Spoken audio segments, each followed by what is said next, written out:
బాబు Delhi tour ఒక ధైర్యాన్ని ఇచ్చింది ప్రభుత్వానికి, రాష్ట్ర ప్రభుత్వానికి, అట్లాగే తెలుగుదేశం శ్రేణులకు కూడా. ఏంటంటే ఇప్పుడు ప్రస్తుతం కేంద్ర ప్రభుత్వం బాబు మీద డిపెండ్ అయ్యే పరిస్థితుల్లో ఉంది. దాని ఇంపాక్ట్ ఆయన్ని రిసీవ్ చేసుకున్నటువంటి తీరులో కనబడుతుంది. కేంద్ర మంత్రులు అలాగే ప్రభుత్వానికి సంబంధించిన ప్రతినిధులు రిసీవ్ చేసుకున్నటువంటి తీరులో కనబడుతుంది. అది ఒక ఆస్పెక్ట్.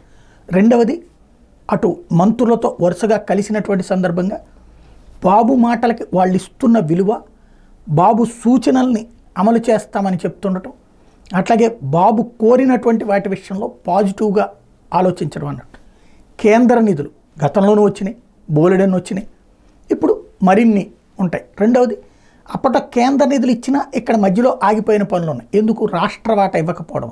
ఇప్పుడు బాబు అందుకు సిద్ధపడుతున్నారు. లైక్ జల్ జీవన్ మిషన్కి సంబంధించినటువంటివి, లేకపోతే కనుక కొన్ని రోడ్లకు సంబంధించి కేంద్రం డబ్బులు ఇస్తానంటే ఇక్కడ ఆగినాయో, రైల్వే పనులు, వీటన్నిటికీ కూడా ఇవన్నీ కూడా చకచక జరిగే అవకాశం ఉంది. అట్లాగే కేంద్ర ఆర్థిక శాఖ నుండి వచ్చేటటువంటి నిధులు ఏవైతే అడుగుతున్నారో వాటికి సంబంధించి కూడా వేగవంతం అయ్యేటటువంటి అవకాశం అయితే కనబడుతోంది.